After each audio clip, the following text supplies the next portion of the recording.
जय भीम।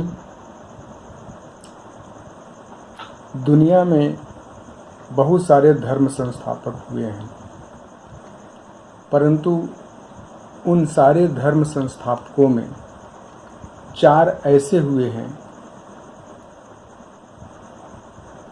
जिन्होंने दुनिया के विशाल जन समूहों को प्रभावित किया है। इनमें हैं महामानव बुद्ध, जीसस क्राइस्ट, मोहम्मद रसूलुल्लाह और श्री कृष्ण।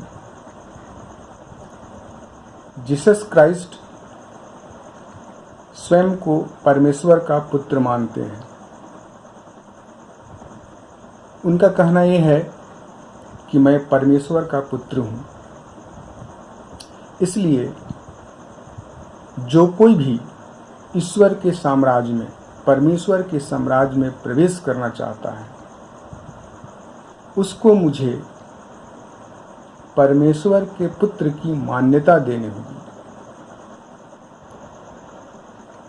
मोहम्मद पैगंबर क्राइस्ट से एक कदम आगे बढ़कर के दावा करते हैं कि वो धरती पर खुदा के दूत हैं, खुदा के पैगंबर हैं और अंतिम पैगंबर हैं। इसलिए जो कोई भी ईश्वर के शरण में जाना चाहता है, खुदा के शरण में जाना चाहता है, उसे उनको खुदा का दूत मानना पड़ेगा और अंतिम दूत मानना पड़ेगा। श्री कृष्ण क्राइस्ट और मोहम्मद पैगंबर से 2 कदम और आगे बढ़ते हैं। वे अपने आप को खुदा का रसूल और खुदा का दूत नहीं मानते, बल्कि वे कहते हैं मैं स्वयं में ईश्वर हूँ, देवाधिदेव हूँ, श्रेष्ठों में श्रेष्ठ हूँ। इसलिए अर्जुन को उपदेश देते हैं, सर्वेन धर्मेन परित्यज्य मामेकम शरणं व्रज। सभी धर्मों को छोड़कर मेरे शरण में आ जाओ, मैं तुम्हें मोक्ष दिलाऊंगा। लेकिन भगवान बुद्ध, तथागत बुद्ध, न तो स्वयं को दूत मानते हैं, न तो रसूल मानते हैं और न ही ईश्वर मानते हैं। उन्होंने स्वयं को एक मनुष्य के रूप में प्रस्तुत किया है। उनका मानना है कि मैं एक मनुष्य हूँ, मनुष्य के रूप में जन्म लिया हूँ, मनुष्य के रूप में ज्ञान प्राप्त किया हूँ, मनुष्य के रूप में मैंने ज्ञान प्रचार किया हूँ और मनुष्य के रूप में मरूंगा।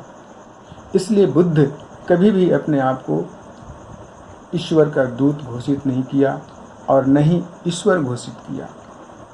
बुद्ध कहते हैं कि मैं मोक्षदाता नहीं हूँ, मैं मार्गदाता हूँ, मैं मार्ग बतलाने वाला हूँ। मार्ग पर चलना और सफलता प्राप्त करना ये तुम्हारा काम है। बुद्ध की दूसरी विशेषता यह है कि जहाँ दूसरे धर्म संस्थापक और पैगंबर अपनी बातों को अंतिम मानते हैं, वहाँ बुद्ध अपनी ही बातों को जांचने परखने की छूट देते हैं। वे कहते हैं यही पसीकन, आओ परीक्षण करो, तर्क करो। इसलिए दुनिया ने बुद्ध को स्वीकार किया, इसलिए बुद्ध दुनिया में सर्वाधिक लोकप्रिय हुए और लोक गुरु के रूप में प्रसिद्ध हुए। धन्यवाद। जय भीम। नमो बुद्धाय।